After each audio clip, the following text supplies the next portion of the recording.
buenas noches. De antemano le damos las gracias por su asistencia a este gran evento con el cual se inician las labores de nuestro segundo ciclo, de nuestro primer ciclo de conferencias después de la asamblea de asociados celebrada el día 11 de mayo, en la que se reeligió el Consejo Directivo por única ocasión de la Asociación de Abogados Litigantes de México.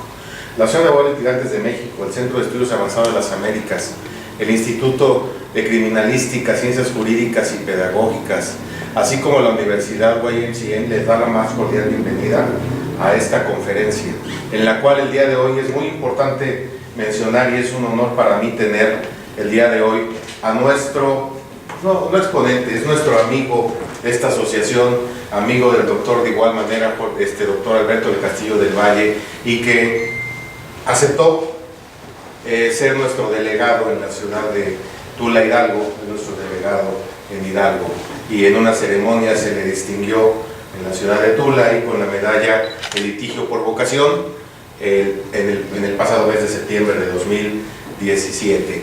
Por lo tanto, pues primero, bienvenido a tu casa. Es un gran expositor y por lo tanto, aparte de eso, pues digo, presentarlo como un amigo. Me voy a permitir leer algunas líneas de toda su amplio expertise jurídico. Él es licenciado en Derecho por parte de la Universidad Autónoma del Estado de Hidalgo. Tiene 5 diplomados en materia de amparo, un diplomado en Derecho Fiscal, especialidad en procesal penal en el Instituto Nacional de Ciencias Penales. Tiene maestría en juicios orales en la Universidad Autónoma de Durango, Campus Hidalgo. Es abogado litigante, presidente de la Barra Nacional de Abogados, maestro Ignacio Burgoa Orihuela, delegado en Hidalgo de la Asociación de Abogados Litigantes, como se los había mencionado, y es profesor universitario. Y primeramente, pues un gran amigo, al cual pues, le agradezco y les pido a todos ustedes que lo recibamos con un fuerte aplauso para poder iniciar la conferencia, por favor. Antonio, muchas gracias. Así, el podio es tuyo. Gracias. Pues, antes que nada, muy buenas noches a todos ustedes.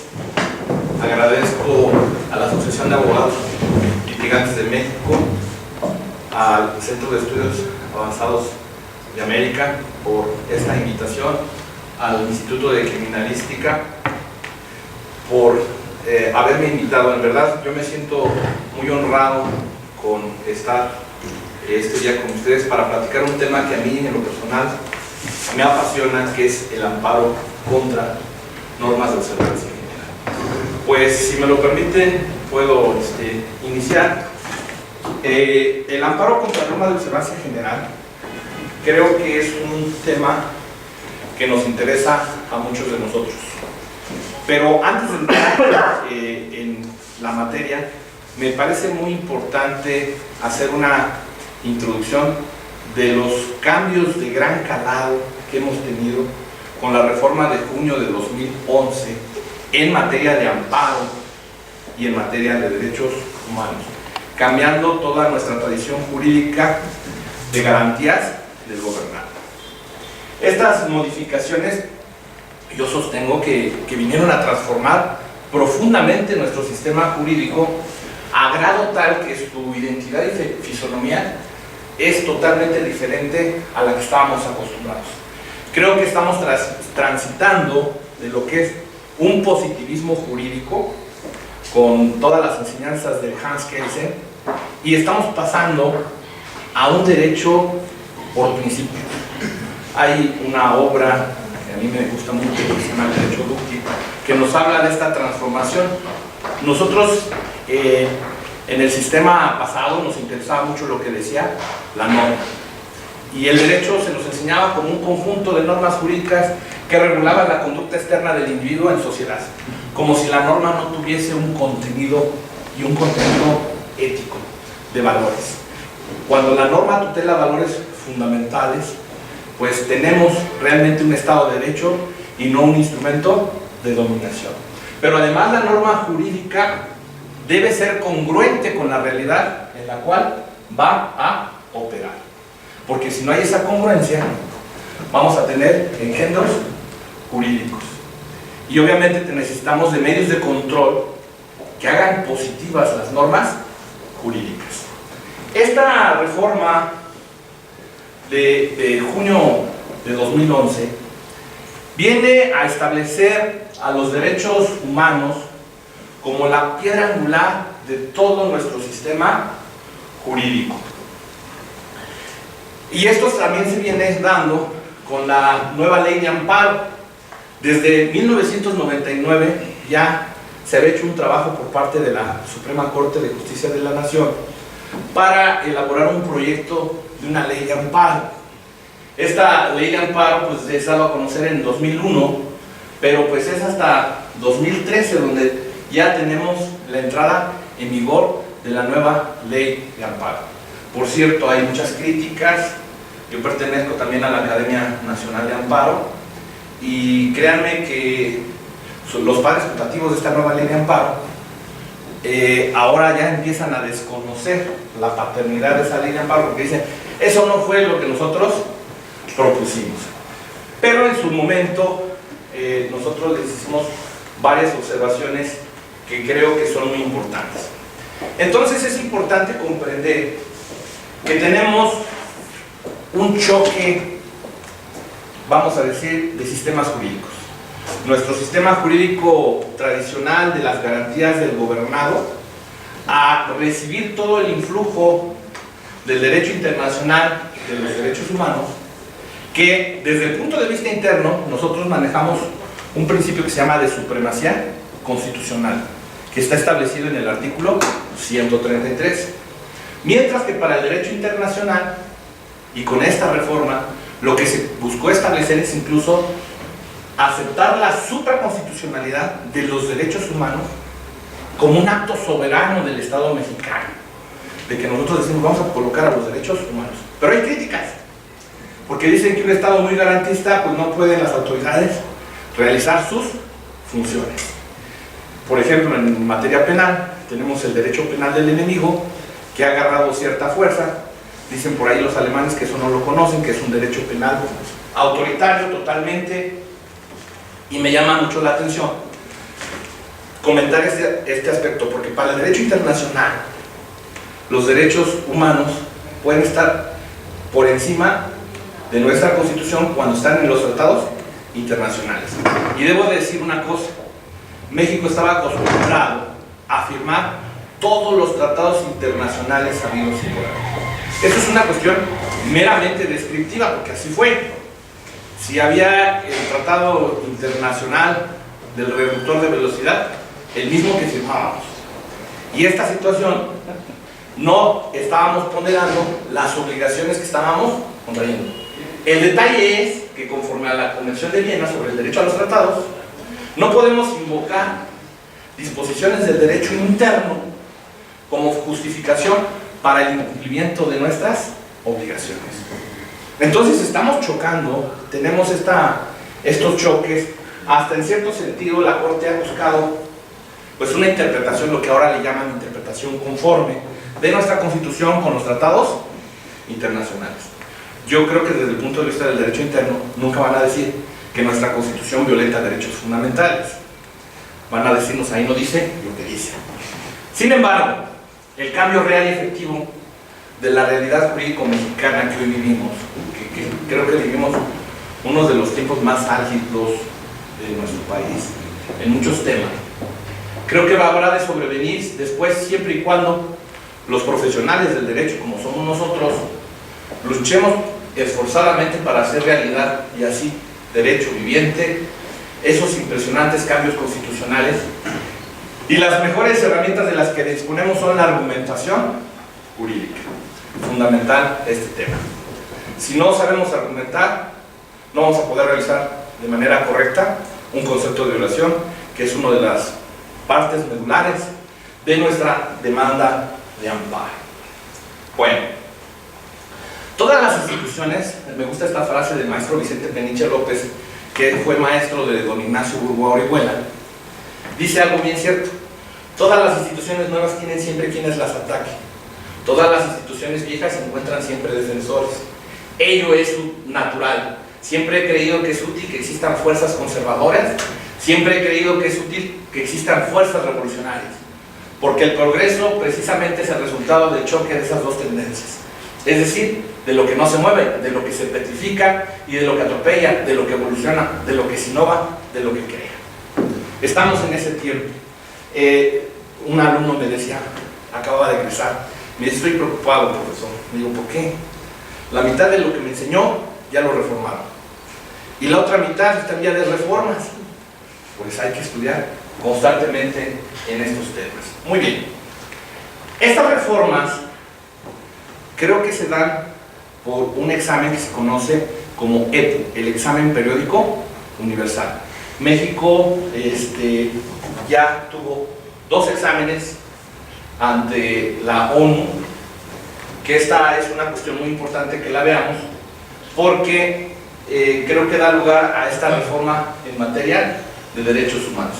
Ya tenemos el segundo examen periódico universal, ya deberíamos de tener el tercero, pero no se ha dado, que fue el pasado 23 de octubre de 2013, se efectuó la segunda evaluación y no salimos muy bien librados de esas evaluaciones.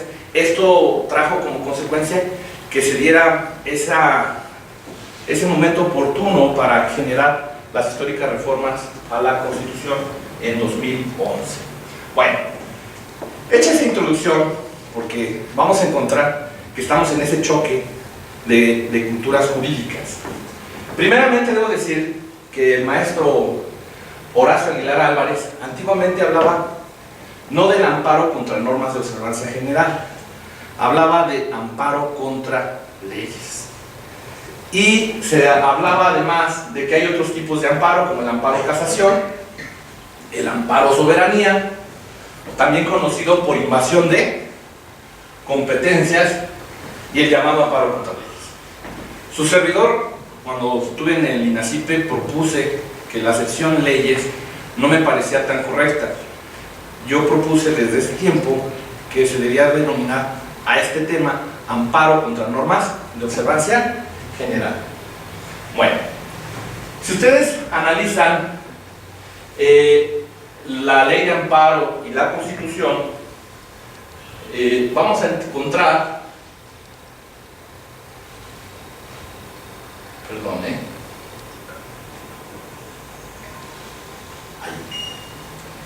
que la Constitución resalta que los tribunales de la Federación resolverán toda controversia que se suscite por normas generales.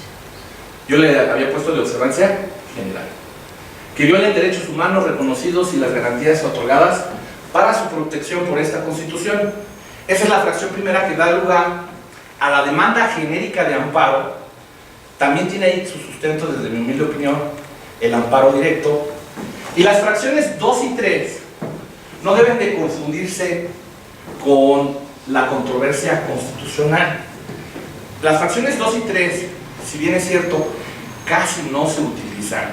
Yo, en lo personal, una vez hice un experimento de hacer un amparo por invasión de competencias y tuve un acuerdo que no me gustó mucho, porque el secretario que estaba en funciones de juez de distrito me da a entender que se trataba de una controversia constitucional.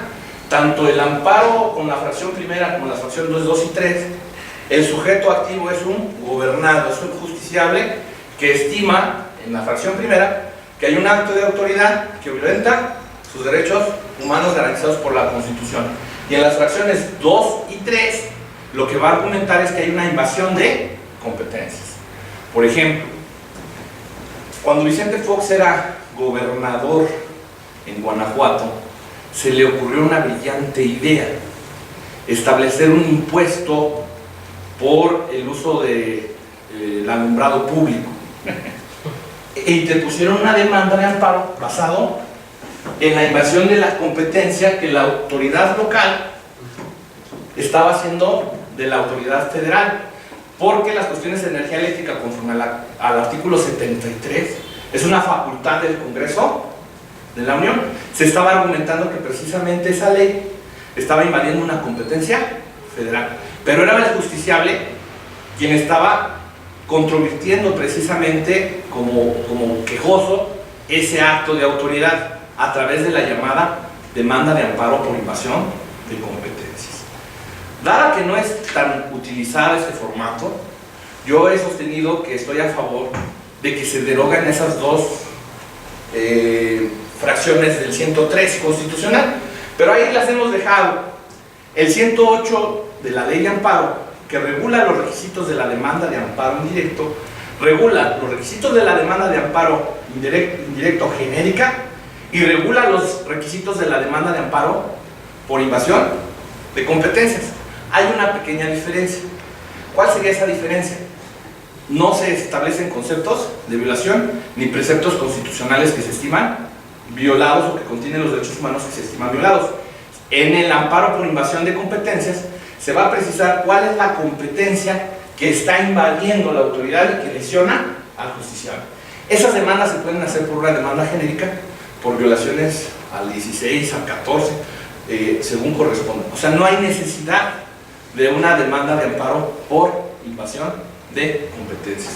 Su servidor he propuesto que desaparezca el amparo por invasión de competencias porque casi no es utilizado. Yo diría, hay muchos jueces que nunca les ha tocado tramitar un amparo por invasión de competencias.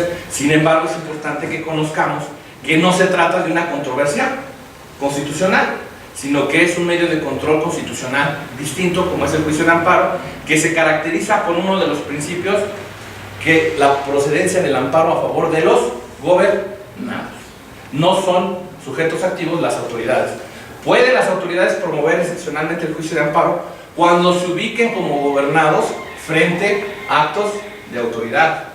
Ahora la ley de amparo ha dicho que procede el amparo contra particulares, cuando estos asuman actos que equivalgan a actos de autoridad. Lo que en 1917 decía la jurisprudencia, autoridades de hecho, autoridades de jure, son las que están establecidas en la ley. Bueno, hoy se va buscando darle mayor amplitud al juicio de amparo, pero en las tres fracciones ustedes van a encontrar que se va a buscar promover este amparo contra las normas generales. No había necesidad de establecer esa resaltación de que procede el amparo contra normas generales, porque la norma general es un acto de autoridad legislativo. Sin embargo, la importancia del juicio de amparo, que con él podemos combatir una norma. En el positivismo jurídico que muchos abogados que veo que están aquí hemos estudiado, pues yo me acuerdo que utilizábamos una frase, ¿no? La ley es la ley. Y si lo decía la ley, ya eso no podía quebrantarse. Cuando yo empecé a aprender el juicio de amparo contra normas de observancia general, me interesaba más lo que decía la Constitución, en dado caso los tratados internacionales, que lo que dijera la ley. ¿Me explico?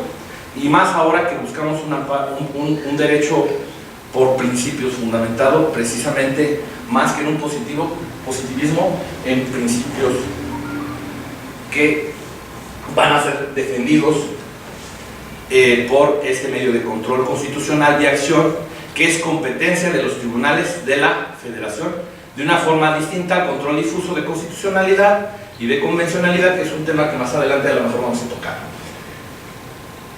Por ahí, una ocasión les puse a mis alumnos que el juicio de amparo estaba regulado en el artículo 28, en el 103 y en el 107 constitucional, y muchos lo pusieron falso, que fueran de falso y verdadero.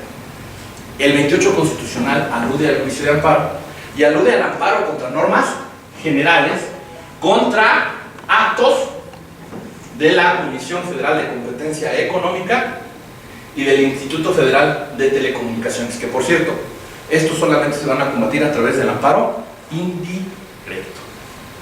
Tengan mucho cuidado con ese tema. Y también podemos combatir ahí leyes. Bueno, entonces, como ya les comentaba, al ser las normas generales un acto de autoridad, no se alojaba la necesidad de que el constituyente estableciera la procedencia del amparo contra dichos actos, pero en las tres fracciones del precepto constitucional se hizo esa alusión. Lo que buscó el constituyente es resaltar la procedencia del amparo respecto de las normas generales. ¿Qué gran medio de defensa tenemos? Podemos combatir la ley. Esto es bellísimo, creo que por eso el amparo es tan hermoso. Igual, el artículo primero va a retomar prácticamente como soporte el 103 y nos indica que procede contra controversias que se susciten por normas generales en sus tres fracciones. Y nos vuelve a reiterar que el amparo protege a las personas frente a las normas generales. Entonces, es un medio de control bellísimo, tan bello que hasta nombre de mujer tiene. Bueno, el juicio de amparo, ya les decía que es competencia de los tribunales federales. El amparo indirecto, en su primera instancia, conoce por regla general un juez de distrito, un tribunal unitario de circuito. Se establece por ahí que la competencia concurrente, aunque ya la ley de amparo ya no la regula, sí la regula la Constitución, que es para el amparo en materia penal por violaciones a los artículos 16, 19 y 20 de la Constitución, que se puede promover ante el juez de distrito o ante el superior jerárquico, y solamente es en la materia penal. En primera instancia conoce precisamente estas autoridades. En el amparo indirecto, la revisión será competencia de la Suprema Corte de Justicia actuando en pleno o en salas, y de los tribunales colegiados de circuito. Hay que tener mucho cuidado con los acuerdos generales. Creo que el juicio de amparo se ha vuelto en ese sentido muy técnico. Tenemos que conocer Constitución, ley de amparo, ley orgánica del Poder Judicial de la Federación, acuerdos generales de la Suprema Corte de Justicia de la Nación, el 5 de 2013, que vino a derogar el 5 de 2001.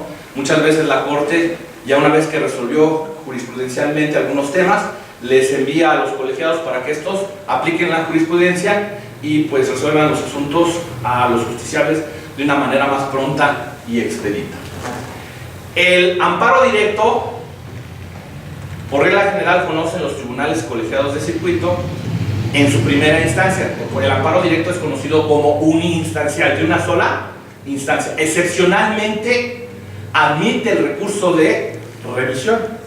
Y ese recurso de revisión tiene que ver con los tópicos precisamente del amparo contra normas de observancia general.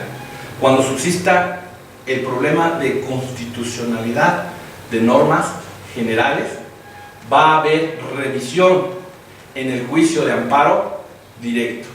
En ese rubro, cuando el colegiado realiza una interpretación directa a un precepto de la Constitución o cuando se omita. Y además, que ese asunto sea de importancia y trascendencia, esto de conformidad con los acuerdos generales, en este caso el Acuerdo General 9/2015.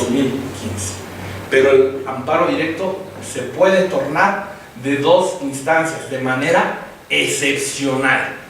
Y esto es muy importante que ustedes lo manejen, porque tiene que ver precisamente con ese principio de la competencia de los tribunales federales para conocer del amparo, en este caso del amparo contra normas de observancia general. En la ponencia les doy ahí más preciso los artículos, está a su disposición con el maestro José Antonio. Me faltaba, creo que aquí hay un tema importante, perdón. En materia administrativa, tenemos dos jueces de distrito, y esto vinculado al artículo 28 constitucional. Tenemos dos jueces de distrito especializados en materia administrativa en competencia económica, radiodifusión y telecomunicaciones, con residencia en la Ciudad de México y competencia en toda la República, que sería uno de los temas que sería importante que ustedes manejen. Bueno, entonces regresamos. Este medio de control constitucional, como es el juicio de amparo, lo que busca hacer es positiva la Constitución, basados nosotros desde el punto de vista de nuestra concepción de derecho interno en un principio que se llama supremacía de la Constitución. Don Ignacio Murgori-Huela dice que la supremacía de la Constitución implica que esta sea el ordenamiento cúspide de todo el derecho positivo del Estado, así como lo decía Hans Kelsen, situación que la convierte en el índice de validez formal de todas las leyes secundarias o ordinarias que forman el sistema jurídico estatal. Don José María Iglesias, ilustre constitucionalista mexicano, decía: sobre la Constitución nada, bajo la Constitución todo. Entonces, a través de este medio de control constitucional que está en el 133, pues lo que buscamos es hacer positiva la Constitución. Hoy en día tenemos que interpretar esto bajo otros principios, la interpretación conforme que viene diciendo la Corte. Y bueno, el 133 nos habla de lo que es el control difuso de constitucionalidad. Los jueces de cada estado se arreglarán a dicha Constitución, leyes y tratados a pesar de las disposiciones en contraria que pueda haber en las constituciones o leyes de los estados. Sobre este particular, nuestra Corte fue intermitente. En un tiempo decía que sí valía el control difuso de constitucionalidad, en otros tiempos decía que no. Hoy en día hemos vuelto a aceptar el control difuso de constitucionalidad, más que nada por una resolución de la Corte Interamericana de Derechos Humanos, donde Sergio García Ramírez, como juez interamericano, propuso precisamente el control difuso de convencionalidad. Todos los jueces de Latinoamérica serán jueces interamericanos para la defensa de precisamente de nuestra Convención Americana de Derechos Humanos. Entonces, ¿qué es lo que buscaba a través del control difuso? Dejar de aplicar nada más la norma que afectaba al gobernado cuando ésta contravenía la Constitución. Sin embargo, hubo tesis que decían, cuando no era imperante el control difuso de constitucionalidad, que solamente los jueces federales, a través de los medios de control constitucional, como son el juicio de amparo contra normas de observancia general, la controversia constitucional o la acción de inconstitucionalidad, tienen competencia para analizar la constitucionalidad de las normas de menor jerarquía. Los jueces de los estados se arreglarán a dichas normas y carecen de esa competencia. Ese era el argumento que teníamos cuando decíamos que no valía el control difuso de constitucionalidad. Bueno, nuestra Corte dijo que después de la Constitución se encuentran los tratados internacionales. Y algunos doctrinarios me acuerdo que decían, después de los tratados internacionales vienen las leyes federales. Y yo decía, no, porque hay ámbitos como el local, el estatal, donde tenemos una constitución, ni siquiera tenemos que ver en el orden federal. Ya por ahí tenemos algunas tesis que nos vienen a decir precisamente que son otros ámbitos de competencia. Sin embargo, quiero citar a Evan House, que decía, vivimos bajo una constitución, pero la constitución es lo que los jueces dicen que es. Ese es un detalle muy delicado para esa cuestión romántica con la que empecé, del principio de supremacía constitucional.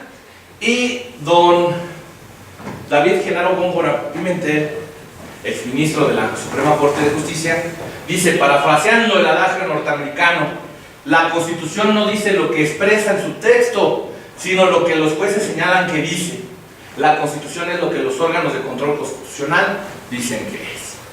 Entonces, híjole, nos ponen un poquito a pensar en que tienen que ser muy, con mucha ética las formas en las que deben de conducirse nuestros ministros.